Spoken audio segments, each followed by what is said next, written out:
কি থাকবে? মুশরিক থাকবে। আর শোনেন, কোন মুশরিক যদি মারা যায়, কোরআন বলতেছে মা কানা লিন নাবিয়্যি ওয়াল্লাযীনা আমানু আন ইস্তাগফিরু লিল মুশরিকিন, নবী ঈমানদারদের উচিত নয় কোন মুশরিকের জন্য দোয়া করা। ওয়ালাউ কানু উলি কুরবা মিন বা'দি মা তাবায়্যানা লাহুম, সে যদি তোমার পরিবারের সদস্য হয়, তোমার বাবাও হয়, ভাইও হয়, মাও হয়, কোন মুশরিকের জন্য ঈমানদার দোয়া করতে পারবে না। চাইলে এগুলো যারা করে, মাজারে যারা যায়, সিজদা যারা দেয়, তাকবীর নির্ভর যারা, তাবিজ নির্ভর যারা, এদের ঈমান তো থাকবেই না। মুশরিক হয়ে গেলে এদের জন্য যদি মারাও যায়, এদের জন্য দোয়া করাও জায়েজ নাই। আল্লাহ পাক আমাদেরকে হেদায়েত দান করুন, বলেন আমিন। কোরআনের আমল করার তৌফিক দান করুন, বলেন আমিন। এখন আসেন, এই সূরাতুল বাকারা সম্পর্কে অনেক আলোচনা ছিল, কিন্তু ফজিলাতের কথা বেশি বলবো না, ডাইরেক্ট আলোচনায় চলে যায়। আল্লাহ পাক বলছেন ওয়াকাতিলু ফি সাবিলিল্লাহ, তোমরা আল্লাহর রাস্তায় লড়াই করো। আল্লাযিনা যারা ইউকাতিলুনাকুম, তোমাদের বিরুদ্ধে লড়াই করে। ওয়ালা তা'তাদু, সীমা লঙ্ঘন করো না। ইন্নাল্লাহা লা ইউহিব্বুল মু'তাদিন, নিশ্চয়ই আল্লাহ সীমা লঙ্ঘনকারীদেরকে ভালোবাসেন না। এটা হচ্ছে শাব্দিক অর্থ। এবার আসেন মূল বক্তব্যে চলে যায়। আল্লাহ বলছেন ওয়াকাতিলু ফি সাবিলিল্লাহ, আল্লাহর রাস্তায় লড়াই করো। কাদেরকে বলছেন? আমাদেরকে বলছেন। আল্লাহ বলছে তোমরা আল্লাহর রাস্তায় লড়াই করো।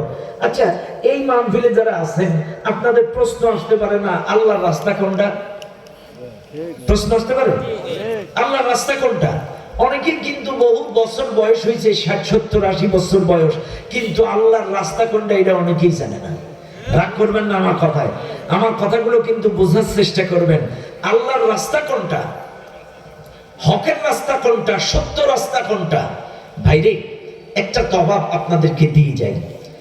মনে করেন এইটা একটা রাজনৈতিক মঞ্চ, একজন এসে বক্তব্য দিল, বাইরে আমার বাবাজিরা আমার, এবার যদি আমরা আসতে পারি, আধা ঘন্টা বক্তব্য দিল, বাংলা বক্তব্য, তাই ব্যাস।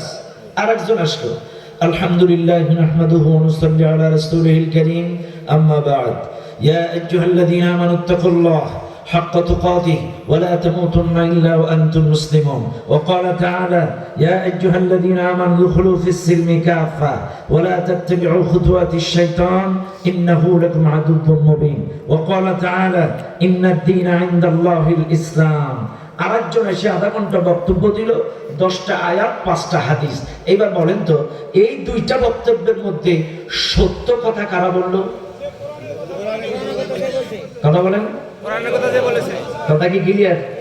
হ্যাঁ, এই কোরআনের কথাগুলো কার কথা? আরো জোরে। এর মধ্যে কোনো মিছা কথা আছে? সবাই বলেন, কোনো মিছা কথা নাই। চাইলে যাদের ভাষা কোরআনের ভাষা, যাদের ডাকা কোরআনের ডাকা, যাদের সমাজ কোরআনের সমাজ, কোরআন দিয়ে কথা বলে, কোরআন দিয়ে ডাকে, কোরআনের সমাজ চাই, এই পৃথিবীতে হকের পথ সেটাই। কথা ক্লিয়ার? আবারও বলছি, যদি মিষ্টি মধু চাকের থেকে ভেঙেও এসে গালে লাগিয়ে বলে আমারটাই সঠিক পথ, আর সেটা যদি কোরআন দিয়ে না ডাকে, কোরআনের সমাজের কথা না থাকে, আল্লাহর আইন প্রতিষ্ঠার কথা না থাকে, স্পষ্ট মনে রাখবেন সেটা হকের পথ নয়। হকের পথ হলো সেটা কোরআন দিয়ে ডাকে, যেটা কোরআনের কথা বলে, যেটা কোরআনের রাষ্ট্র চায়, যেটা, এটাই হলো বাংলার জমিনে হকের রাস্তা। কথা বলেন। এখন বলবেন হুজুর প্রমাণ নেন। হুয়াল্লাযী বা'আসা ফিল উম্মিয়্যিনা রাসূলাম মিনহুম ইয়াতলু আলাইহিম আয়াতিহি। আল্লাহ পাক নবীকে পাঠালেন 4 দফা কর্মসূচি দিয়ে। 1 নাম্বার, তেলাওয়াত করে জাতির মানুষকে শোনাও। 2, কিতাবুন আনজালনাহু ইলাইকা লিতুখরিজান নাস মিনাজ যুলুমাতি ইলান নূর, এই কোরআন নাযিল করেছে এই দুনিয়ার মানুষকে অন্ধকার থেকে আলোর পথে ডাকার জন্য। 3, ইয়া আইয়ুহার রাসূলু বাল্লিগ মা উনজিলা ইলাইকা মির রাব্বিক, হে রাসূল তোমার কাছে যে কিতাব নাযিল করেছি, এই কিতাব দিয়ে মানুষকে রবের দিকে ডাকো। তাইলে আমরা যতগুলো দলিল পেলাম, আল্লাহর রাসূল কোরআন দিয়ে ডেকেছেন, কোরআন দিয়ে জাতিকে অন্ধকার থেকে আলোর পথে ডেকেছেন। আল্লাহর রাসূল আরো বলেছেন, আলা লাহুল খালকু ওয়াল আমর ইনিল হুকমু ইল্লা লিল্লাহ, জমিন যার, আইন চলবে তার। তাই কোরআন দিয়ে ডেকেছেন, কোরআনের আয়াত তেলাওয়াত করে শুনিয়েছেন, কোরআন দিয়ে অন্ধকার থেকে আলোর পথে ডেকেছেন, আর এই জমিনে আল্লাহ কোরআনের আইন বাস্তবায়ন করতে চেয়েছেন। চাইলে রাসূলের দাওয়াতের সাথেও কথা কিন্তু মিলে গেল। চাইলে বোঝা গেল কোরআন ছাড়া, কোরআনের রাস্তা ছাড়া, কোরআনের সমাজ ছাড়া, কোরআনের দাওয়াত ছাড়া সেটা কোনো নবীওয়ালা হকের রাস্তা হতে পারে না। কোরআন ছাড়া সত্য পথ হতে পারে না। কারণ কোরআনের ভাষা আল্লাহর ভাষা, কোরআনের রাস্তা আল্লাহর রাস্তা, কোরআনের পথ আল্লাহর পথ। এই কি হলো রে, আবার কি একটা হচ্ছে দেখেন। তাহলে মনে রাখবেন, এখন আপনারা বলবেন হুজুর চাইলে কোরআনের রাস্তায় সঠিক রাস্তা, চাইলে আপনাদের হুজুরদের মধ্যে 80 গুন্ডা দল কেন? এটা একটু বেশি রিভাব হচ্ছে। আপনাদের মধ্যে এতগুলো 80 গুন্ডা, আবার বেশি কমায়েন না, এইটা সমস্যা হচ্ছে। আপনাদের মধ্যে 80 গুন্ডা দল কেন? এই সামনের এই কার্টুনটা সরাই দেন তো, ওটা আমার দিকে ঘুরাই দেন, এইটা সরাই দেন। সত্যি হইতো না, কষ্ট পাচ্ছে মানুষগুলো, আর একটু নিচু করে দেবেন। হ্যাঁ ঠিক আছে, এবার ঠিক আছে। শোনেন, এখন আপনারা বলবেন হুজুর তাইলে আপনাদের মধ্যে 80 গুন্ডা দল কেন?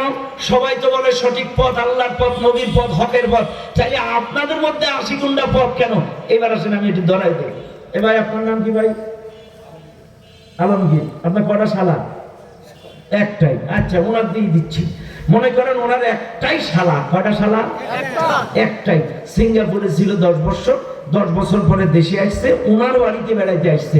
এখন ওনার হোম মিনিস্টার, ওনার স্ত্রী, উনি বলছে যাও আমার ভাইটা 10 বছর পর বাড়ি আসছে, তুমি বাজারে যে একটা ইলিশ মাছ আনো, আমার অর্ডার।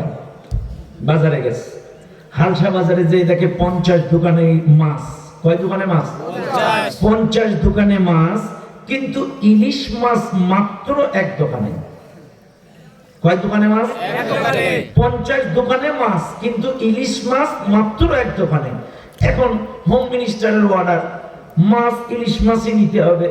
এখন পচা হোক, খাটো হোক, ছোট হোক, বাসি হোক, দুর্গন্ধ হোক, আর 1 সপ্তাহ আগের পচা হোক, এটাই নেওয়া লাগবে, যাচাই করার কোনো সুযোগ নাই। এক দোকানে ইলিশ মাছ। এবার বলেন, যদি যে দেখতো 50 দোকানে ইলিশ মাছ, তাইলে কিন্তু ভাইয়ের জন্য প্লাস পয়েন্ট। কোনটা তাজা, কোনটা শক্ত, কোনটা ডিমওয়ালা, কোনটা তেলওয়ালা, কোনটা ভালো, দেখে বেছে টিপে শক্ত মাছটাই বাড়িতে আনতে পারতো। কিন্তু এক দোকানে থাকলে এটা যাচাই করার কোনো চান্স নাই। হোম মিনিস্টারের অর্ডার, ওইটাই আনা লাগবে।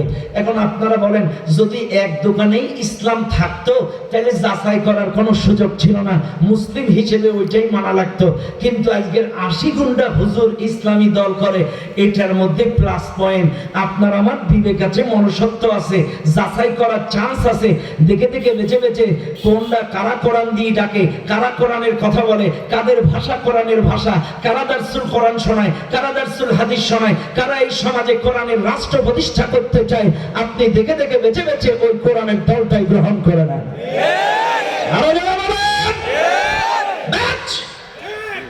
কথা ক্লিয়ার? কারণ মনে রাখবেন, 80 গুন্ডা ইসলামী দল, এটা আমার আপনার জন্য প্লাস পয়েন্ট। সব দোকানে কোরআন নাই, সব দোকানে কোরআনের কর্মসূচি নাই, আর সব সমাজের আর সব হুজুররাই এই রাষ্ট্রে কোরআনের আইন কায়েম করার চেষ্টাও করে না। ব্যাস, এবার আসেন, আপনারা যারা এখানে আসছেন, আল্লাহ বলছেন ওয়াকাতিলু ফি সাবিলিল্লাহ, আল্লাহর রাস্তায় লড়াই করো। এখন আপনারা এখানে যারা আছেন একটু হাত তোলেন তো, বলেন আপনারা সবাই ইমানদার? সবাই বলেন, একটু নিজে বলেন, আমরা সবাই ইমানদার? হাত নামান। ইমানদার যদি হন, আল্লাহর কোরআন, আল্লাযীনা আমানু ইউকাতিলুনা ফি সাবিলিল্লাহ, যারা ইমানদার তারা আল্লাহর রাস্তায় লড়াই করে। কথাকার? তাইলে আপনারা কিন্তু বলেছেন ইমানদার। এখন আল্লাহর রাস্তা ছাড়া মানব রচিত কোন বিধিবিধানের জন্য লড়াই করা যাবে? যারা জাতীয় পার্টি করে, জাতীয় পার্টির একটা নির্দিষ্ট রুলস রেজুলেশন নীতিমালা আছে, এই রুলস রেজুলেশন কায়েমের চেষ্টা করে তাদের কর্মীরা, এদেরকে বলা হয় ইরশাদের সৈনিক। যারা আওয়ামী লীগ করত, ওরা আওয়ামী লীগের রুলস রেজুলেশন নীতিমালা সমাজে রাষ্ট্রে কায়েমের চেষ্টা করত, এদেরকে বলা হতো বঙ্গবন্ধুর সৈনিক। তাইলে বোঝা যায় যারা যেই দল করে সেই দলের নীতিমালা রুলস রেজুলেশন সমাজে রাষ্ট্রে কায়েমের চেষ্টা করে, সারা সেই দলের সৈনিক। আর যারা ইমানদার, তারা আল্লাহর কোরআনের নীতিমালা কায়েমের জন্য লড়াই করে, এরাই হলো আল্লাহর সৈনিক। তাইলে ইমানদার আল্লাহর রাস্তায় লড়াই করবে, আল্লাহর কোরআনের নীতিমালা এই সমাজে রাষ্ট্রে কায়েমের লড়াই করবে। এরা মানব রচিত কোন বিধিবিধানের জন্য লড়াই করতে পারবে না। আর যে বা যারা মুসলিম ঘরে জন্ম নিয়ে মুসলিম মায়ের সন্তান হয়ে আল্লাহর কোরআনের রাস্তা বাদ দিয়ে অন্য মানব রচিত বিধান লড়াইয়ের চেষ্টা করবে, ওয়াল্লাযীনা কাফারু ইউকাতিলুনা ফী সাবিলিত তাগুত, যারা অস্বীকার করেছে, কাফের কুফরি করেছে, তারাই মানব রচিত বিধিবিধান কায়েমের লড়াই করে। কিন্তু ইমানদার কখনো কোরআন ছাড়া অন্য রাস্তায় লড়াই করতে পারে না।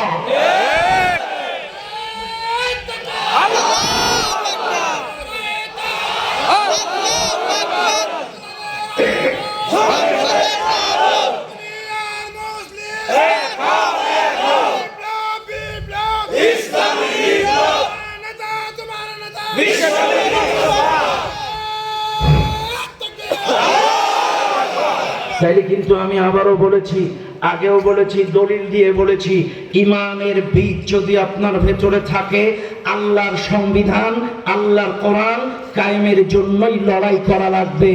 আর যদি আপনি মনে করেন আপনি বেঈমান, ইমান নাই, তাইলে আপনি যা পারেন করেন। কিন্তু ইমানদার হলে আল্লাহর জন্য, আল্লাহর কোরআনের জন্য, আল্লাহর দ্বীনের জন্য লড়াই করা লাগবে এবং ফরজ দায়িত্ব।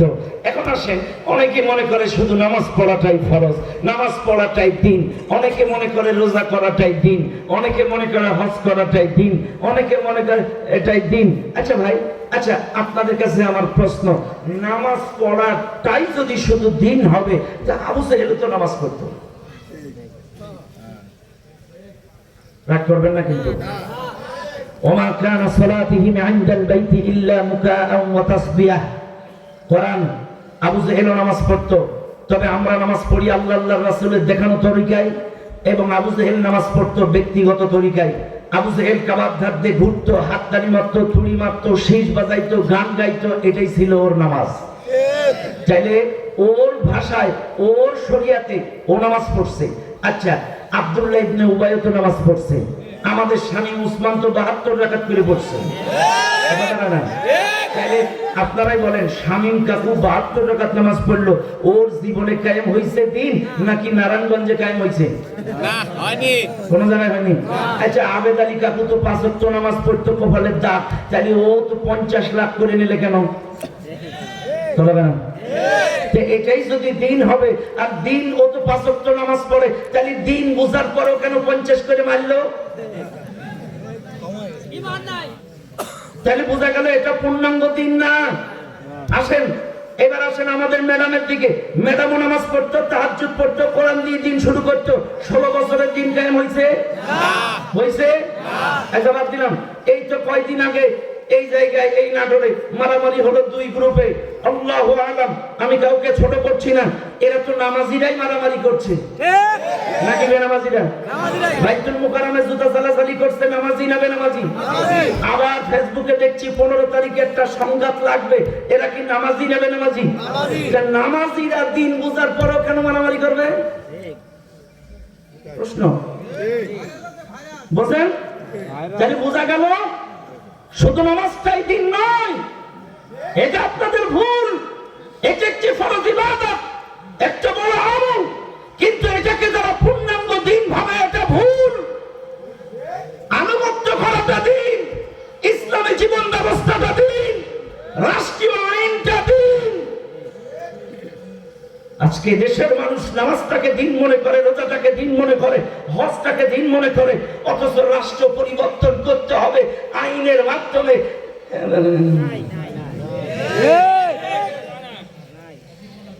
কামাই নাই। এ ভাই, কোরআন দিয়ে কথা বলছি, কেউ ভুল ধরার চেষ্টা করলে আসেন। খেয়াল করেন, মুসা আলাইহিস সালাম গোটা মিশরে দিন প্রচার করে, একটা টোকাও মুসা নবীর গায়ে মারা নাই। মুসাকে আল্লাহ কয়, আল মুসা, তুমি শুধু নরম নরম জায়গায় দাওয়াত দিলে চলবে না, একটু শক্ত জায়গায়ও দিনের দাওয়াত দাও। মুসা কয়, আল্লাহ বুঝলাম না। মুসা কয় কি, মুসা আলাইহিস সালাম আল্লাহর সাথে অত্যন্ত ফ্রি ছিলেন, কালিমুল্লাহ ছিলেন, অত্যন্ত বেশি মাত্রায় কথা বলতেন। মুসা আলাইহিস সালাম বলছে, আল্লাহ আমি তো শক্ত জায়গার অর্থ বুঝি নাই। আল্লাহ পাক বলেন, 3 দিন ধরে জ্বর ভাই, যা বলছি যেভাবে বলছি বুঝেন, কিন্তু আজকে কিন্তু সুরতাল দিতে পারবো না। কথা ঠিক আছে? কথা ঠিক আছে? যা বলছি যেভাবে বলছি,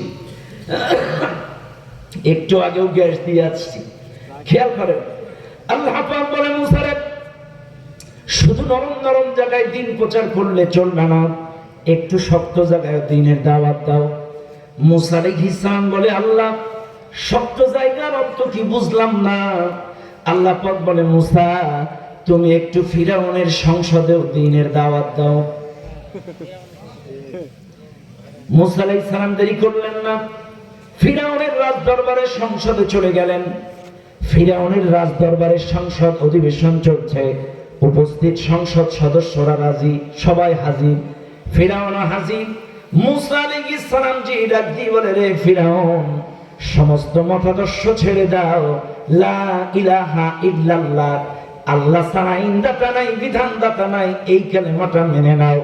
যেই কালেমার দাওয়াত দিল সংসদে, সেই ফিরাউন সিয়ার থেকে লাফ দিয়ে উঠে বলে, ওয়াকালা ফিরাউন যারুনি আক্তুল মুসা, আমি মুসাকে হত্যা করব।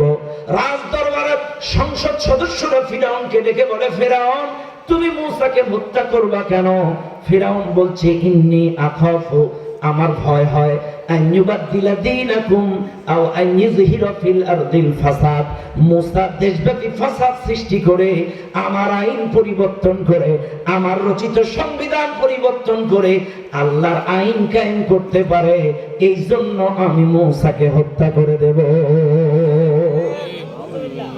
বুঝেন? কিন্তু গোটা মিশরে পাড়া মহল্লায় যখন দাওয়াত দিছে মুসারে, কিন্তু ফেরাউন মারতে চাই নাই। যেই সংসদে দাওয়াত দিছে সেই মার। কেন মারবো? আমার ভয় হয় এই মুসা আমার রচিত সংবিধান, আমার রচিত আইন, এটা পরিবর্তন করে আল্লাহর আইন কায়েম করতে পারে, এই জন্য মুসাকে আমি মেরে দেব। ভাইরে, বুকে হাত দিয়ে প্রশ্ন করেন, 16টা বছর এত পীর, এত মুরিদ, এত হুজুর, এত শায়েখ, এত মুরব্বী, কেউ কিন্তু মাইর খায়নি। মাইর খাইছে তারা ওই জায়গায় দাওয়াত দিয়েছে যারা। একটু আস্তে করো, শুনলে মাইন্ড করতে পারে কথা না। কারণ ওই জালেমেরা বুঝতে পেরেছে, ফেরাউন যেমন বুঝতে পেরেছিল এই মুসা এই জায়গায় এসেছে, তার মানে আমার রচিত সংবিধান পরিবর্তন করে আল্লাহর আইন কায়েম করবে। কাজে এই যে হুজুররা আজকে এই জায়গায় দাওয়াত দিতে আসছে, এই হুজুরগুলো যদি এই চেয়ার দখল করে, তাহলে আমাদের রচিত আইন বাদ দিয়ে আল্লাহর সংবিধান দিয়ে দেশ চলবে। এই জন্য পরিকল্পিতভাবে 16টা বছর এই দেশের বড় বড় কোরআনের ফাঁকিগুলো তারা হত্যা করেছে।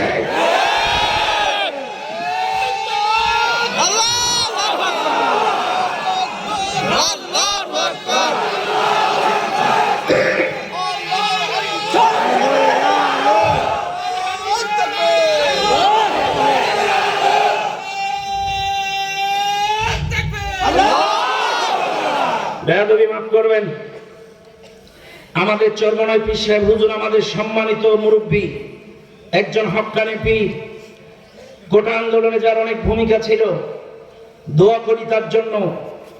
50টা বছর তাকে কেউ মারে নাই, ফুলের টোকাও দেয় নাই, কিন্তু যখনই হুজুর মেয়র ইলেকশন করলো তখনই মাইরে নাক ফাটাই দিছে। বেয়াদবি নেবেন না, আমি কিন্তু ছোট করার জন্য বলছি না, বোঝানোর জন্য বলছি। কারণ হুজুরও চিন্তা করেছে এইরকম পীর মুরিদি আর জিকির করে বরিশাল পরিবর্তন করা যাবে না, চেয়ার লাগবে। কি লাগবে? হুজুর যখন চিন্তা করেছে যে চেয়ার ছাড়া বরিশাল পরিবর্তন হবে না, যেই ইলেকশনে গেছে সেই মার। আজকে আপনারাও শুনে নেন, আমার নবীকে মক্কার কাফেরেরা 40টা বছর জামায়া ধরে রেখেছিল। আল আমিন বলেছিল, বিশ্বস্ত বলেছিল, একটা ফুলের টোকা আমার নবীকে মারে নাই। কিন্তু আমার নবীও যখন এই আইনের দাওয়াত দিয়েছিল, আল্লাহর আইন ছাড়া কারোর আইন চলবে না, তখনই কিন্তু কাফেরেরা রাসূলের উপরে আক্রমণ চালিয়েছিল। আমার নবী 40 থেকে 53 পর্যন্ত 13টা বছর 88টা সূরা দিয়ে, 13 বছরে 88টা সূরা নাজিল হয়েছে মক্কায়। আবারও বলছি, 40-এ নবুয়তি পাইছে, 40 থেকে 53 13 বছরে 88টা সূরা দিয়ে মক্কার সুদ, ঘুষ, শিরক, বিদআত, কুফরি একটা কিছু পরিবর্তন করতে পারে নাই। নবী আমার হিজরত করে গেল মদিনায়। মদিনায় যে মানুষ জোগাড় করে দাওয়াতি কাজ করে, যখন রাষ্ট্রীয়ভাবে উহুদ, বদর, খন্দক জিহাদ করে, যখন খেলাফত কায়েম করে রাষ্ট্রীয়ভাবে চেয়ার দখল করলো, এই কোরআনের আইন চালু করলো, এই কোরআনের আইন, এই চেয়ারের মাধ্যমে কোরআনের আইন রাষ্ট্রীয়ভাবে কায়েম হয়ে গেল, অটোমেটিকলি সমাজ পরিবর্তন হয়ে গেল। তাইলে আজকে আপনাদের কেউ বলে যায়, শুনে নেন, আমার নবী 13 বছরে ওয়াজ করে কোরআন দিয়ে সমাজ পরিবর্তন করতে পারে নাই। আজকে যে যে সিলসিলার মানুষ হন না কেন, ওয়াজ করে দাওয়াত দিয়ে পীর মুরিদি করে সমাজ থেকে সুদ, ঘুষ, জেনা, বিচার বন্ধ হবে না। এই সমাজ দুর্নীতি মুক্ত সমাজ করতে গেলে, মাদক মুক্ত সমাজ করতে গেলে, চুরি বন্ধ করতে গেলে, আল্লাহর কসম, নবী যেই তরিকায় চেয়ার পরিবর্তন করে কোরআনী শাসন কায়েম করেছে, এদেশের সমস্ত মুসলমান যদি এক হয় চেয়ার পরিবর্তন করে কোরআনের আইন কায়েম করতে পারে, এই সমাজ পরিবর্তন হয়ে যাবে।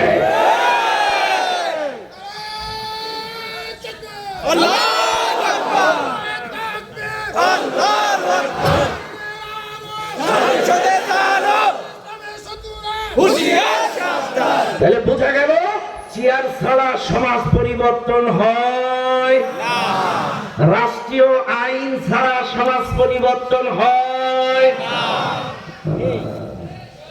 আর এই জিনিসটাই আজকে আমাদের অনেকেই মানতে চায় না।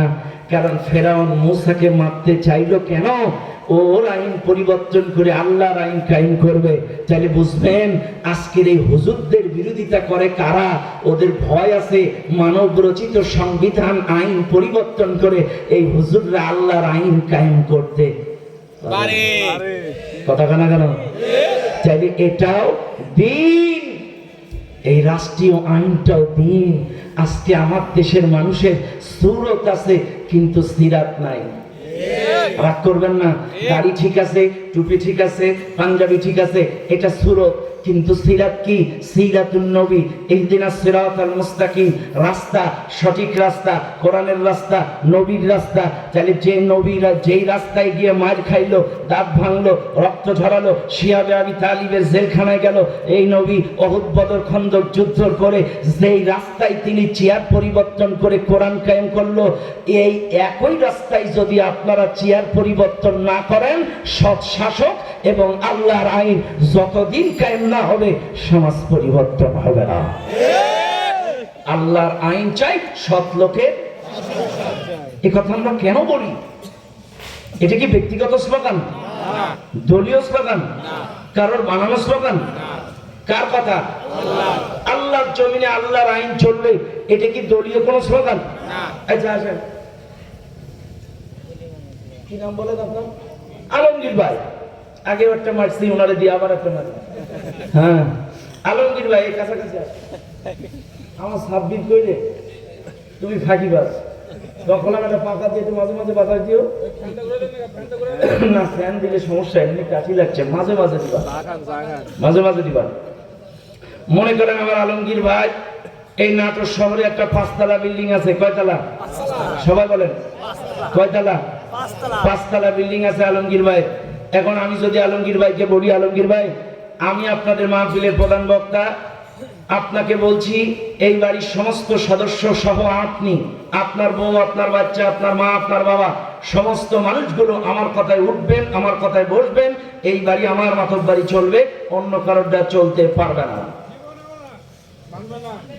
কেন মানবে না? বাড়ি কার? কার বাড়ি? বউ কার? বাচ্চা কার? ওখানে মাতব বাড়ি চলে কার?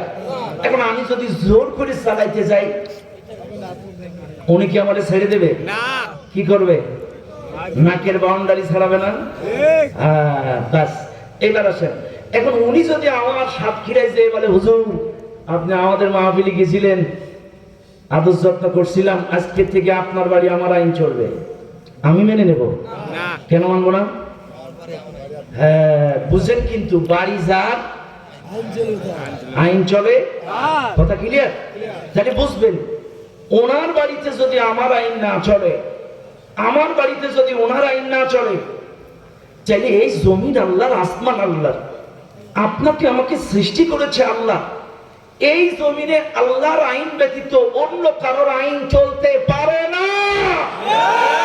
এই সোজা জিনিসটা কেন বুঝেন না? আল্লাযী খলাকাকুম, তোমাদেরকে সৃষ্টি করেছে আমি। আল্লাযী জাআলা লাকুমুল আরদা ফিরাশা, এই জমিনটাকে বিছানা বানিয়েছে আমি। ওয়াস সামাআ বিনাআ, আসমানটাকে ছাদ বানিয়েছি আমি। ওয়া আনজালা মিনাস সামাই মাআ, আসমান থেকে বৃষ্টি দেই আমি। ফাখরাজা বিহি মিনাস সামারাতি রিজকান লাকুম, এই জমিন থেকে ফসলের মাধ্যমে তোমাদের রিজিকের ব্যবস্থাও করি আমি। তাহলে সৃষ্টি করলাম আমি, জমিন দিলাম আমি, আসমান দিলাম আমি, বৃষ্টি দিলাম আমি, রিজিক দিলাম আমি। এখন বলেন, এই জমিনে আল্লাহর আইন চলবে না মানুষের? আল্লাহ। এটা মানবেন ইনশাআল্লাহ? কারা কারা মানবেন দুহাত তুলে দেখান। নারে তাকবীর, নারে তাকবীর, আল্লাহু আকবার। আল কোরআনের আলো সংসদে জালো, সংসদে জালো, আল কোরআনের আলো। নারে তাকবীর, আল্লাহু আকবার। আলহামদুলিল্লাহ, আলহামদুলিল্লাহ, আলহামদুলিল্লাহ। আল্লাহ কবুল করুন, বলেন আমিন। বাস। এবার আসেন, আল্লাহ পাক বলেন ওয়াকাতিলু ফি সাবিলিল্লাহ, আল্লাহর রাস্তায় লড়াই করো ও দুনিয়ার মানুষ।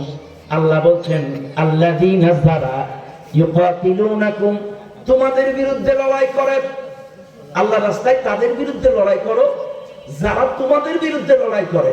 এখন এই মাহফিলে যারা আছেন একটু বুঝবেন ভালো করে, আল্লাহর রাস্তায় আমাদের পথে বাধা দেয় কারা?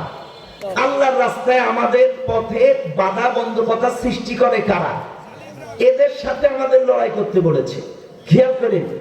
এইবার আসেন, এক, এই দেশে ইসলাম প্রতিষ্ঠার পথে সবচেয়ে প্রথম বাধা দিচ্ছে যারা, ইহুদি খ্রিস্টিয়ান যারা।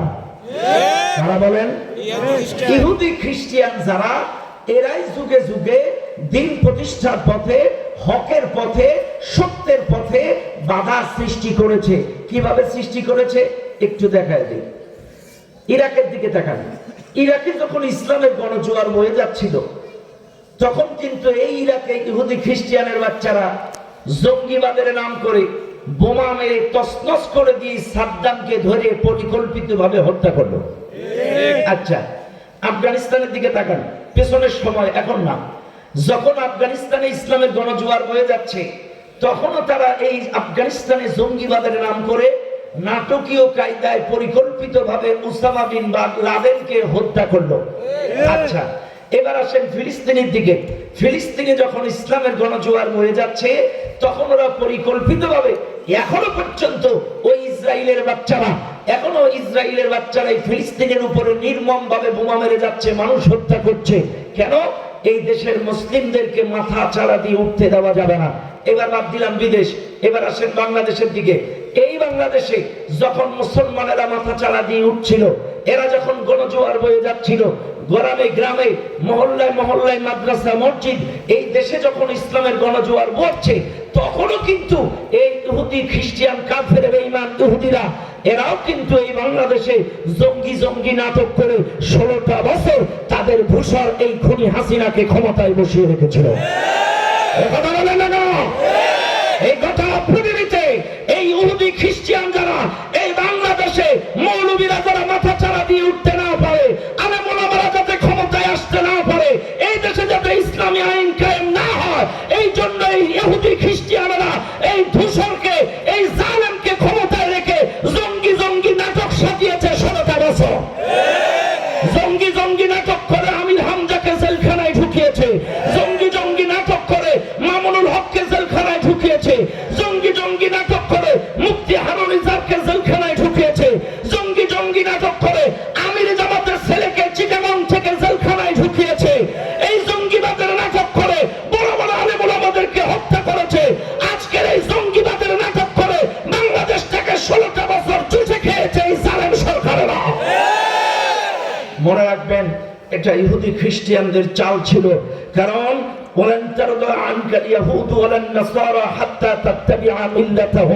ইহুদিরা চায় তাদের মিল্লাতকে অনুসরণ করো, তাদের কওমকে অনুসরণ করো, তাদের সংস্কৃতি, তাদের কালচার অনুসরণ করো। এই মুসলমান যখন তাদের সংস্কৃতি ছেড়ে দিবে, মুসলমান যখন তাদের অনুসরণ ছেড়ে দিবে, তখনই তারা বিরোধিতা করবে। কথা বলা কেন? শুনে নেন, ইহুদি খ্রিস্টান আজকে আমার দেশের মুসলমান যুবকেরা তো এগুলো বুঝে না। চুল কাটে নেইমারের মতো, এই দাড়ি রাখে মেসির মতো। শোনো যুবক, তোমার আদর্শ, তোমার মডেল ইহুদি খ্রিস্টান না, তুমি মুসলিম মায়ের সন্তান। তোমার আদর্শ হবে মুহাম্মদুর রাসূলুল্লাহ সাল্লাল্লাহু আলাইহি ওয়াসাল্লাম। কথা বলো না কেন? আজকের চেংড়া যুবক যারা আছো, তওবা করো, এখন থেকে কখনোই ইহুদি খ্রিস্টানদের অনুসরণ করবা না। দাড়িতে ইহুদিদের অনুসরণ থাকবে না, চুল কাটা ইহুদিদের অনুসরণ থাকবে না, ড্রেস পাতিতে ইহুদিদের অনুসরণ থাকবে না, কোন কিছুতে সংস্কৃতি কালচার কোন কিছুতে ইহুদিদের অনুসরণ করা যাবে না।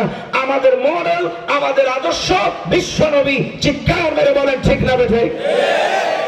আর আমার তাহলে ইহুদি খ্রিস্টানরা 16টা বছর এই বাংলাদেশে জঙ্গিবাদের নাটক সাজিয়েছিল।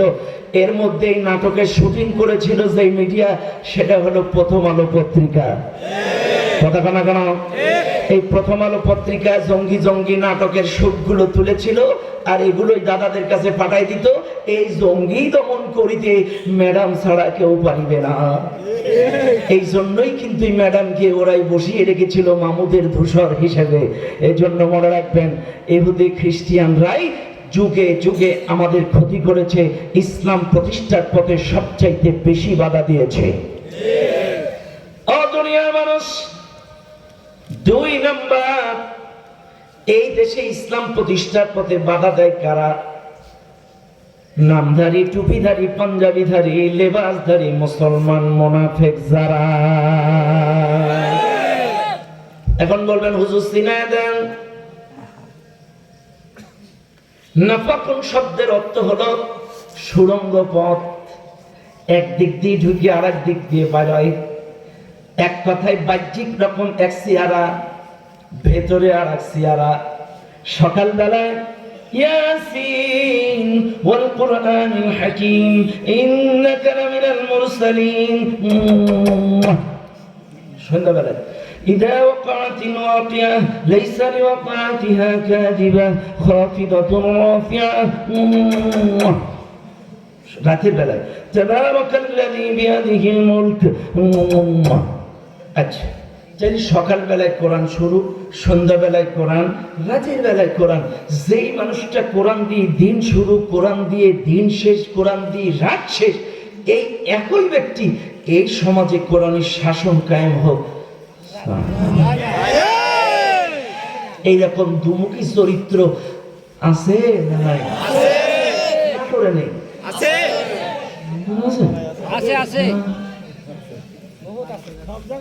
এদের চরিত্র কি?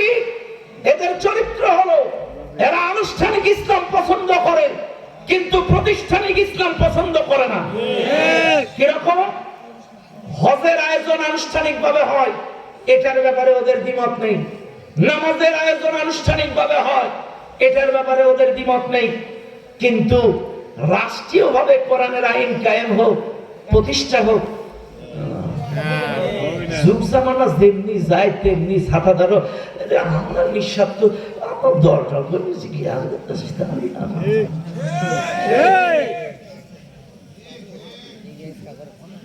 তুমি কি নবীদের চাইতেও বড় বুজুর্গ হয়ে গেছো?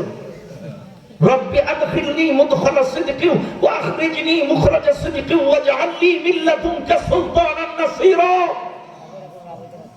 তোমার চোখে কি আয়াতটা পড়ে নেই?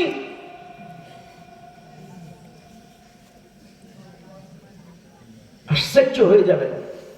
আমার নবী যখন দ্বীনের দাওয়াত দেয়, শোনেন, এক গত নির্বাচনে সব কথা সব জায়গায় বলতে নেই, তারপরে বলে ফেলছি, এখন আর টেনশন নেই।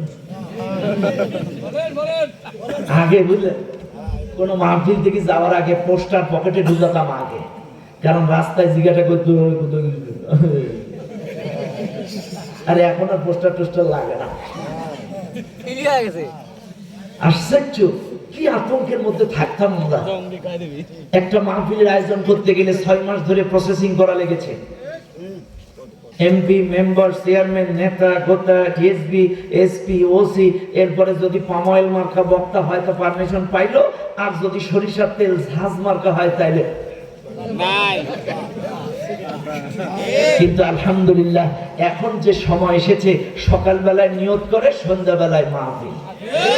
আরো জোরে কর না সুবহানাল্লাহ, আরো জোরে কর সুবহানাল্লাহ। আলহামদুলিল্লাহ। আহারে, লক্ষ্য করুন যে কথা বলছিলাম আমি, তাইলে এই মুসলমান মুনাফিক, না কোন কথা বলছিলাম? মুনাফিক, মুনাফিক, হ্যাঁ মুনাফিকের কথা বলছিলাম। চাইলে এই মুসলমান মুনাফিক যারা, এরা চায় না প্রাতিষ্ঠানিক ইসলামকে পছন্দ করে না। এখন আসেন, এদের কিন্তু এগুলো পছন্দ হয় না। আল্লাহ রাসূলের আনিত দ্বীনের বিজয় ওরা চায় না। এটা কি রকম চায় না? আমরা এগুলো পছন্দ করি না। ও লক্ষ্য করেন যে কথা বলছিলাম, মনে করেন এই যে গত নির্বাচনের আগে এরা কিন্তু বলেছিল তোমাদের 10টা মন্ত্রী দেবো, 100টা আসন দেবো, এইসব হয়েছিল, কিন্তু হুজুররা রাজি হয়নি। কারণ আমার নবীকেও এই অফার দিয়েছিল আবু জেহেল।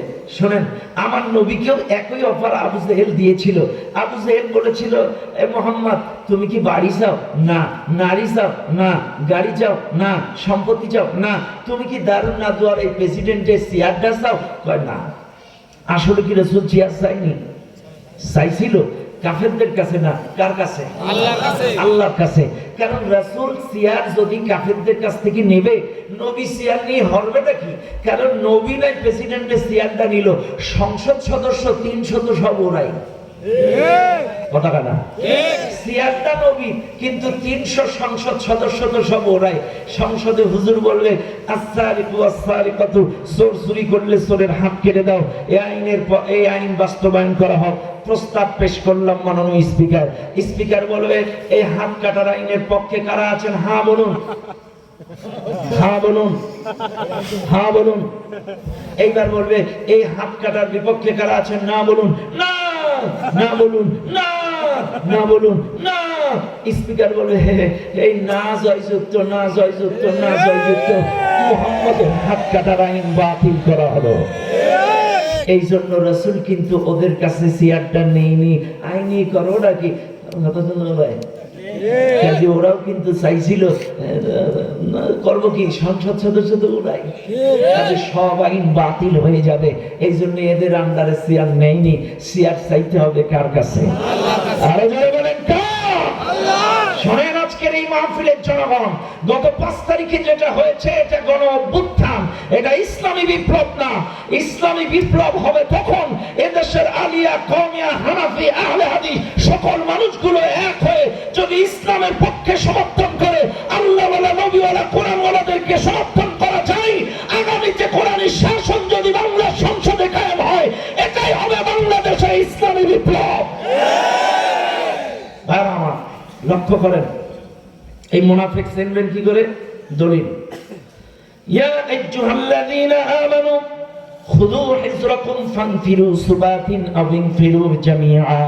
আল্লাহ বলছেন, হে ঈমানদারগণ, খণ্ড খণ্ড হোক, ঐক্যবদ্ধভাবে হোক, তোমরা ময়দানে নেমে পড়ো।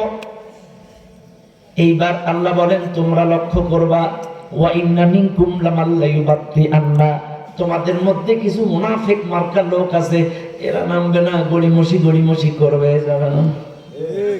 ফাইন আসাবাতকুম মুসিবা, আল্লাহর পক্ষ থেকে কোরআনের কর্মীদের উপরে যদি বিপদ আপদ জুলুম চলে আসে, ওরা বলবে ভাগ্যে যায়নি, গেলে আমাকে বের হইতে। এরপর আল্লাহ বলেন, এই মুনাফিকরা ওয়ালাইন আসাবাকুম ফাদলুম মিনাল্লাহি লায়াকুলান্না কাআল্লাম তাকুম বাইনাকুম ওয়া বাইনাহু মাওয়াদ্দাতু ইয়া লাইতানি কুনতু মাআহুম ফাআফুযা ফাওজান আযীমা। আল্লাহর কোরআন বলে পক্ষান্তরে কোরআনের কর্মীদের উপরে যখন বিজয় চলে আসবে তখন এই মুনাফিকেরা আফসোস করবে, হায় হায় কেন আমরা ওদের সাথে গেলাম না, আমরা কি ওদের সাথে ছিলাম না। ওরা তখন আফসোস করবে আর বলবে, আল্লাহ এক জায়গায় বলেন, আল্লাযীনা ইয়াতারাব্বাসুনা বিকুম ফাইন কানা লাকুম ফাতহুম মিনাল্লাহি ক্বালু আলাম নাকুম মাআকুম ওয়া ইন কানা লিল কাফিরিনা নাসীবুন করিব ক্বালু আলাম নাস্তাহবিদ আলাইকুম ওয়া নামনাকুম মিনাল মুমিনিন। আল্লাহ পাক 5 নম্বর পারা 20 নম্বর পৃষ্ঠায় বলেন, মুনাফিকরা মুসলমানদের অকল্যাণ কামনা করে। এই মুনাফিক যারা, এরা মুসলমানেরা বিজয় লাভ করলে তাদের কাছে যে বলে, আমরা কি তোমাদের সাথে ছিলাম না। পক্ষান্তরে যখন বাই চান্স কাফেররা জিতে যায়, মুনাফিকেরা যে বলে, আমরা তো হুজুরদের সাথে তালে তাল মিলাচ্ছিলাম, আমরা তো মূলত তোমাদের লোক। এদের চরিত্র দুই রকম, সাপের গালে চুমা খায়, ব্যাঙের গালে চুমা খায়, সময় অনুযায়ী ডিগবাজি খায়। কথা বলা কেন? ঠিক আছে না নাই? এদিকে যায় ওদিকে যায়, সময় অনুযায়ী ডিগবাজি খায়।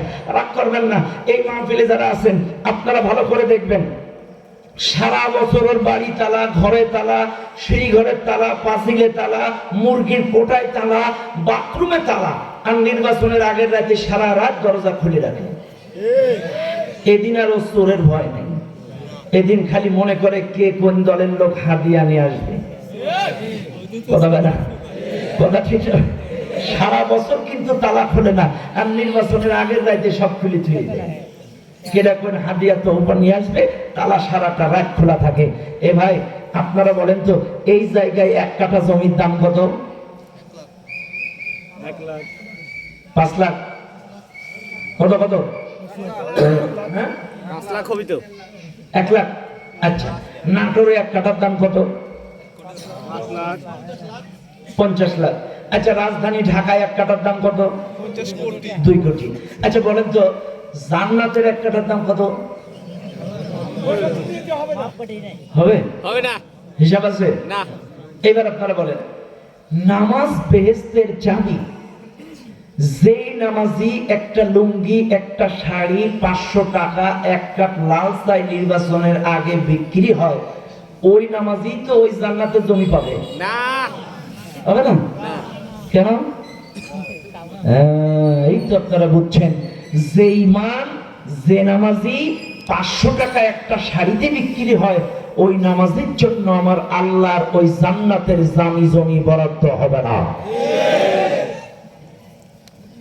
দুনিয়ার মানুষ, তাই মনে রাখবেন, এই মুসলমান মুনাফিক যারা, এরাই যুগে যুগে 2 নম্বরে ইসলামের সবচাইতে বেশি ক্ষতি করেছে। তারা মনে রাখবেন, আপনাকে যদি পাবনার মানুষ মারতে আসে, প্রোটেকশন নিতে পারবেন, ঠেকাইতে পারবেন। যদি আপনার সিংড়ার লোক মারতে আসে, ঠেকাইতে পারবেন, প্রোটেকশন নিতে পারবেন। যদি সদরের লোক মারতে আসে, ঠেকাইতে পারবেন। কিন্তু আপনার কাতার থেকে কেউ যদি দাম করে পেছনে একটা বাড়ি মারে, ঠেকানো যাবে না, ঠেকানো যাবে না। কাজে মুসলমান মুনাফিক যারা যুগে যুগে আমাদের সামনে ওয়াজ শুনেছে, আমাদের পিছনে নামাজ পড়েছে, আমাদের সাথে হওয়া মরা বিয়ে শাদী সব মাসলা মাসলাই নিয়েছে, আবার আমাদের নামের তালিকা রাতের অন্ধকারে জমা দিতে। এই গ্রামে কারা ইসলামী আন্দোলন করে আমেরিকা জানে না। এই গ্রামের শপথের কর্মী কারা আমেরিকা, ইসরায়েল জানে না। চাইলে এদের তালিকা গেল কি করে? নিশ্চয় আমার গ্রামের নামদারি মুসলমান মুনাফিকেরা এই নামের তালিকা, কথা ঠিক না ঠিক? চাইলে এই মুসলমান মুনাফিকেরাই যুগে যুগে ইসলামের সবচাইতে বেশি ক্ষতি করেছে তারা। এইবার আসেন, চাইলে মনে রাখবেন, এদেশের অনেক সুশীল সমাজ আবার এরা বলে যে হুজুর, আল্লাহর নবী উহুদে যুদ্ধ করলো কাফেরদের সাথে, বদরে যুদ্ধ করলো কাফেরদের সাথে, আমরা তো বাংলাদেশে সব টুপিওয়ালা দাড়িওয়ালা মুসলমান। আল্লাহ পাক কোরআন বলছে, ইয়া আইয়ুহান নাবিয়্যু জাহিদিল কুফফার ওয়াল মুনাফিকিন। আল্লাহ বলে, নবী তুমি কাফের এবং মুনাফিকদের সাথে জিহাদ করো। শুধু কাফেরদের সাথে না, মুনাফিকদের সাথে লড়াই করো। এরাই যুগে যুগে ইসলামের সবচেয়ে বেশি ক্ষতি করেছে। তলে তলে সব কলা কৌশল কাফেরদের কানে, বামপন্থী নাস্তিকদের কানে কৌশল পৌঁছে দিয়েছে। কথা বলে ঠিক না? আমার বাবাজিরা আমার, 3 নাম্বার, এই দেশে ইসলামের পথে, আল্লাহর পথে, কোরআনের পথে সবচেয়ে বাধা দিয়েছে কারা? 3 নম্বর বাধা দিয়েছে তারা, এই দেশের নাস্তিক, মুরতাদ, সেকুলারিস্ট যারা। এবার আপনারা আসেন, এই নাস্তিক যারা যুগে যুগে তারা ইসলামের সবচাইতে বেশি ক্ষতি করেছে। এখন আসেন, 1 নম্বর বাধা দেয় ইহুদি খ্রিস্টানরা, 2 নম্বর বাধা দেয় হলো মুনাফিকেরা, 3 নম্বর বাধা দেয় হলো নাস্তিকেরা। এখন আসেন, আল্লাহ পাক বলেন ওয়াকাতিলু ফি সাবিলিল্লাহ, তোমরা আল্লাহর রাস্তায় লড়াই করো। আল্লাযীনা যারা ইউকাতিলুনাকুম, তোমাদের বিরুদ্ধে লড়াই করে, তাদের বিরুদ্ধে লড়াই করো যারা তোমাদের বিরুদ্ধে লড়াই করে। বুঝে গেলাম। এখন প্রশ্ন, কারা বাধা দিল দেখে নিলাম, চিনে নিলাম। এখন লড়াই করবেন কিভাবে? কেমনে লড়াই করবেন? কি দিয়ে লড়াই করবেন? প্রশ্ন। আমি তো বলে দিলাম কাদের বিরুদ্ধে লড়াই করবেন, কিন্তু কি দিয়ে? আসেন, দুনিয়ার মানুষ, আল্লাহর কোরআন, ওয়া'ইদ্দু লাহুম মাসতাতা'তুম মিন কুওয়া, আল্লাহর কোরআন বলতেছে তোমরা শক্তি সঞ্চয় করো। সেই জামানায় ঘোড়া ছিল, সেই জামানায় তীর ছিল, সেই জামানায় ধনুক ছিল, সেই জামানায় বল্লভ ছিল, সেই সময় এই সবের যুদ্ধ হতো। কিন্তু এখন তো তীর নাই, এখন ধনুক নাই, এখন তো আর ওই বল্লভ নাই, এখন ঘোড়ার যুদ্ধ নাই। তাইলে এখন কি যুদ্ধ? শুনলেন দুনিয়ার মানুষ, কোরআন বলতেছে ওয়াইন আকাবতুম ফাআকিবু বিমিসলি মা উকিবতুম বিহি, ওরা তোমাদেরকে যেইভাবে যে কায়দায় মারবে তোমরাও সেই কায়দায় মারো। বুঝেন বুঝেন বুঝেন? তাইলে কোরআন বলতেছে শক্তি সঞ্চয় করো, এবং ওরা যেভাবে মারবে তোমরাও সেইভাবে মারো। তাইলে ওরা সেই জামানায় ঘোড়া দিয়ে, তীর দিয়ে, ধনুক দিয়ে, বল্লভ দিয়ে মেরেছিল। এখন আর তীর, ধনুক, বল্লভের লড়াই নাই। এই বাংলাদেশেও এখন কি লড়াই? আসেন, এখন লড়াই হলো ভোট যুদ্ধ। আসেন আসেন, কি যুদ্ধ? ভোটের যুদ্ধ হয়। এখন কিন্তু আর কোন তীর, ধনুক, বল্লভে, ঘোড়ার যুদ্ধ নেই। এখন লড়াইটা হয় ভোটের যুদ্ধ। ও ভাই, একটু আগে আমার আফতাব ভাই ঘোষণা দিয়েছে সাংস্কৃতিক অনুষ্ঠান, ইসলামী সাংস্কৃতিক অনুষ্ঠান। আজকে ইহুদি খ্রিস্টানরা আমাদেরকে আঘাত করছে মিডিয়ার মাধ্যমে, বিভিন্ন social media, YouTube channel, page, উলঙ্গপনা, বেহায়াপনা, নর্তকী, blue film, TikTok, reel video দিয়ে যুবকদের চরিত্র হরণ করছে ওই ইহুদি বেজাতিদের মিডিয়াগুলো। তাহলে আমাদের মুসলিম যারা, আমাদেরকেও এই ইসলামী সংস্কৃতির মাধ্যমে, ইসলামিক ইউটিউব পেজ, চ্যানেলের মাধ্যমে ওই মিডিয়া দিয়ে মোকাবেলা করতে হবে। এবার আসেন, চাইলে মিডিয়ার মাধ্যমে মিডিয়া, এবার আসেন ভোট যুদ্ধের মাধ্যমে ভোট। এখন আসেন, চাইলে ওরা যদি আমাদের সাথে ভোট যুদ্ধে লড়াই করে, আমরাও ভোট যুদ্ধে লড়াই করব।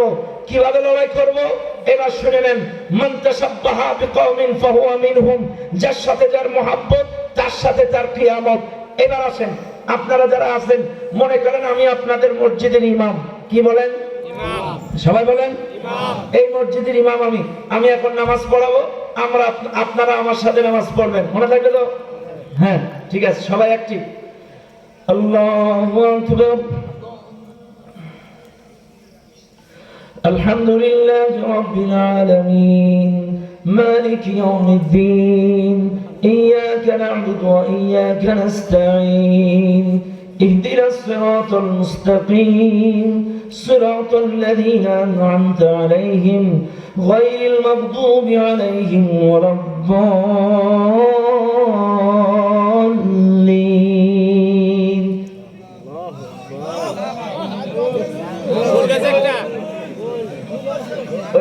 লাল মাফলা হাত উঁচু করেন, ফুটি দাঁড়ান। ভুল হয়েছে কখন? হয়েছে কখন? প্রথমেই। লোকমা দিয়েছেন কখন? এই উনি দাঁড়ায় থাক, শোনেন, আমার ভুল গেছে শুরুতে, লোকমা দিয়েছে শেষে। এই 16টা বছর এই জালেম ইমাম ভুল করেছে। আপনারা সময় মতো লোকমা না দেওয়ার কারণেই ওদের নির্যাতনের এতবার বেড়েছে। যদি এদেশের মানুষ সময় মতো লোকমা দিত, চাইলে কিন্তু এরা এতটা নির্যাতন চালাইতে পারত না। কথা ঠিক না বেঠিক? তাইলে ভুল যাবে যখন, কথা ঠিক? আচ্ছা ঠিক আছে, সেকেন্ড দিন। আল্লাহু আকবার। الحمد لله رب العالمين الرحمن الرحيم مالك يوم الدين إياك نعبد وإياك نستعين غير المغضوب ما شاء الله আচ্ছা ঠিক আছে ভুলেছে বাস দুই দিন সৌসিদ্ধা দিয়ে ঠিক করলাম বাস তৃতীয় দিন الحمد لله رب العالمين الرحمن الرحيم مالك يوم الدين إياك نعبد وإياك نستعين اهدنا الصراط المستقيم صراط الذين أنعمت عليهم غير المغضوب عليهم ولا الضالين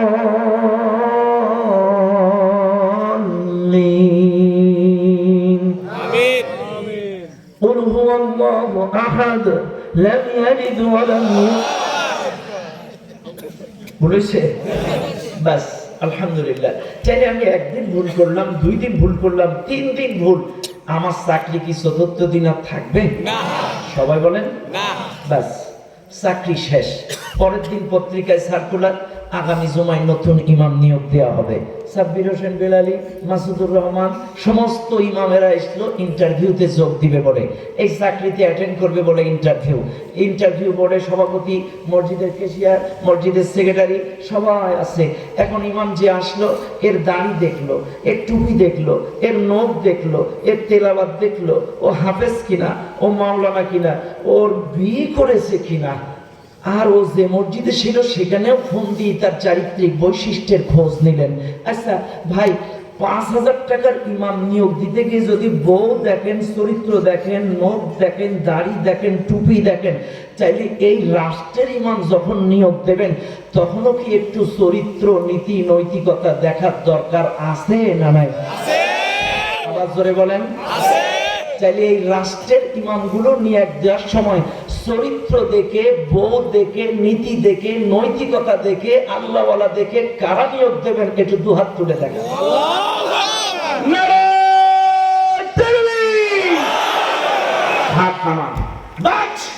ইমাম মানে নেতা মসজিদের নেতা নিয়োগ দেওয়ার সময় গোষ্ঠী শুদ্ধা দেখবেন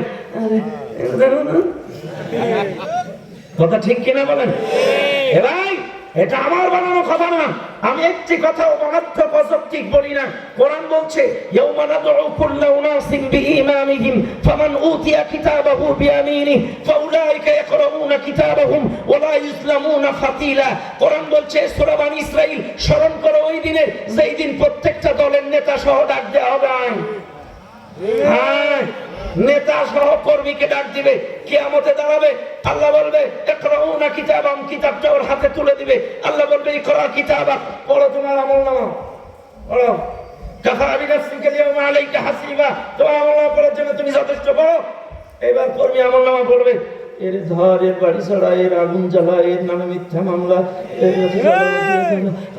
আল্লাহ বলবে ঠিক আছে আর করতে হবে না আল্লাহ বলবে এর গ্রেফতার কর ফেরেশতারা পরে গ্রেফতার কর এইবার ফেরেশতারা ওর হাতে হ্যান্ডকাপ লাগাবে এইবার কর্মী বলবে আল্লাহ আল্লাহ এই যে লেজার মারতেছে কেডা এটা দেখেন তো আস্তে আস্তে আস্তে এই ছোট মানুষ আস্তে আস্তে আস্তে ছোট মানুষ বুঝে না আরে লাইট কিনেছে রে আগে টেস্ট করে দেখেছি নতুন মুরব্বি ঠিক আছে আজকে আসলে গলার অবস্থা যা আজকে একটু ইচ্ছে ছিল আপনাদের নিয়ে ওয়াচ করব কিন্তু খুব কষ্ট লক্ষ্য করেন তাহলে কোথায় রাখলাম আমলনামা হ্যাঁ আল্লাহ বলবে ফেরেশতারা গ্রেফতার কর ফেরেশতারা গ্রেফতার করবে এবার গ্রেফতার করার পরে অনেক সময় দেখবেন আদালতের কাঠগড়ায় আমিও কিন্তু নাটোরের কাঠগড়ায় দাঁড়াইছিলাম বিচারক আমাকে জিজ্ঞাসা করেছিল হুজুর আপনি বলেন আপনি কি দোষী না নির্দোষ আমি বলেছিলাম হুজুর মহামান্য আদালত আমি যদি দোষী হব আমার একটা হাজিরা বাদ যায়নি আমার যদি দুর্বলতা থাকবে আমি চুরি চামারি করে পালায় থাকতাম হাজিরা দিতাম না আমি নির্দোষ আমি একটা হাজিরা বাদ দেইনি আচ্ছা ঠিক আছে আপনি বেকসুর খালাস 2 বছর পরে আমার মামলা থেকে খালাস দিয়েছিল এই নাটোরে একটা মামলা আরে ভাই কি আর বলবো ওই দিন আমার ওয়াজ কি ছিল জানেন আপনারা কি জানেন আমি এই নাটোরে গ্রেফতার হয়েছিলাম কেন গ্রেফতার হয়েছিলাম একটি কথা সেদিন আমি বলেছিলাম সেদিন আমার মূল মূল উদ্দেশ্য ছিল একটি, সেই উদ্দেশ্যটা হলো আজকে আপনাদেরকে শোনায় দেই। আমি সেদিন বলেছিলাম এক রিক্সাওয়ালা সারাদিন রিক্সা চালায়, এক বট গাছের নিচে যে শুয়ে আছে।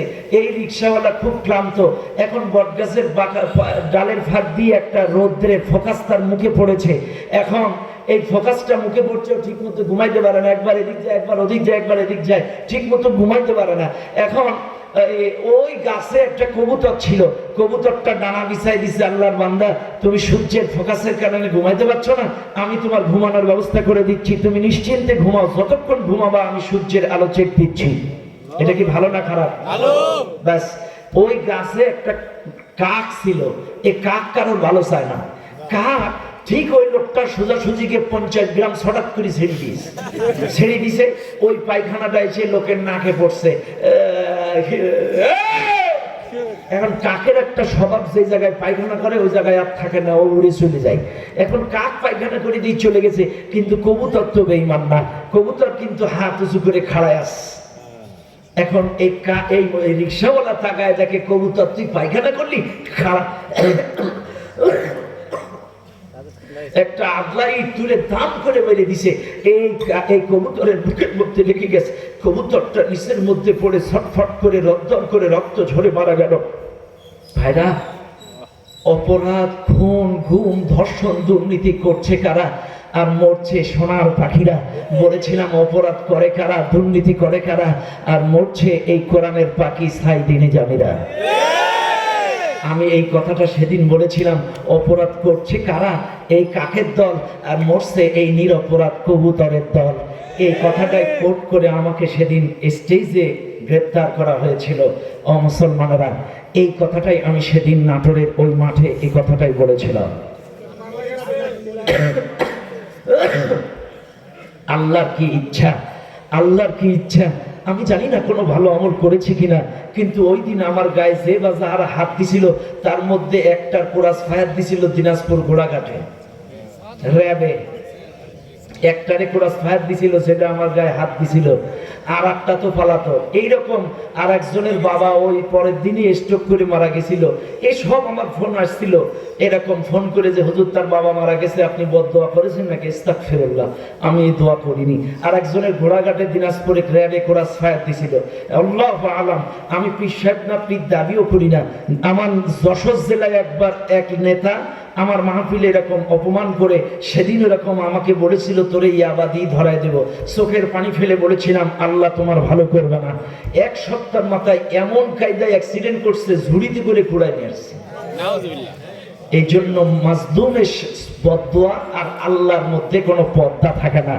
এতদিন দোয়া করতাম, আল্লাহ তুমি কি দেখো না, দেখো না, দেখো না, তুমি কি টের পাও না? 5ই আগস্টের পরে যখন আল্লাহ কারেন্ট পিক আপ দেখাই দিল, এখন খালি মনে হয় আল্লাহ তুমি দেখাবা, তাই বলি এত তাড়াতাড়ি?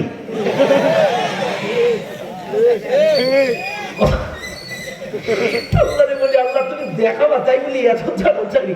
আল্লাহু আকবার বলেন। আল্লাহ আছে না নাই? আছে। জালেমদের বিচার এই দেশেই হবে, কথা বলেন ঠিক না বেঠিক?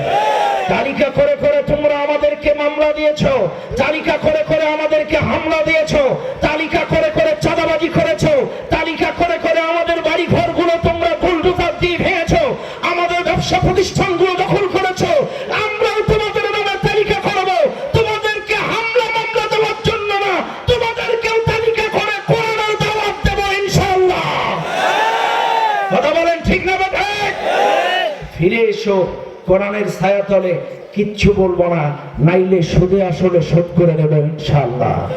কথা বলেন ঠিক না বেঠিক? আমরা দাওয়াত দিচ্ছি, ফিরে এসো।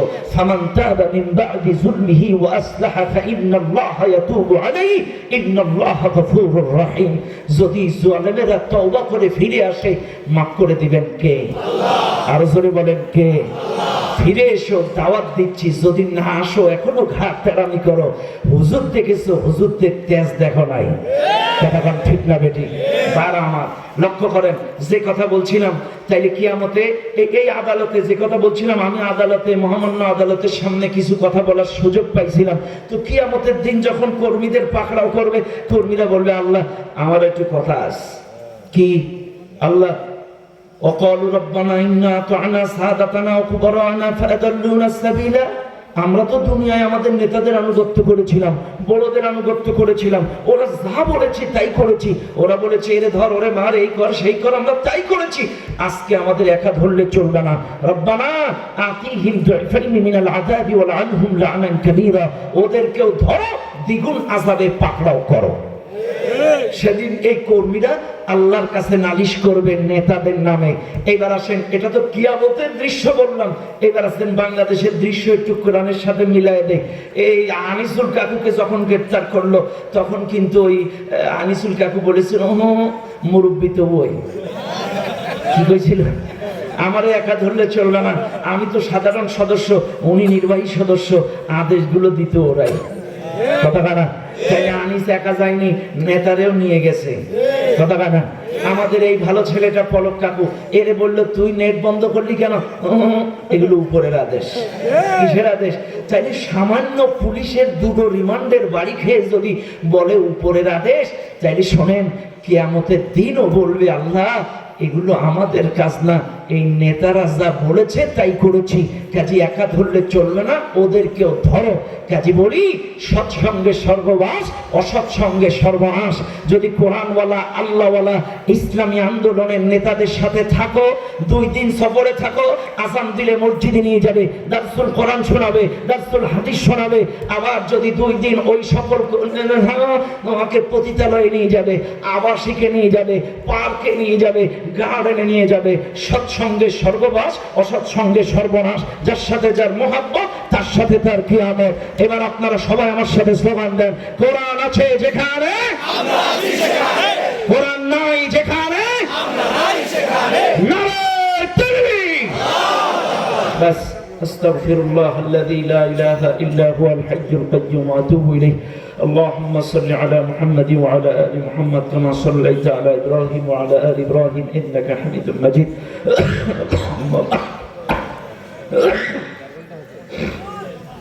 اللهم بارك على محمد. আজকে যে অবস্থা আপনারা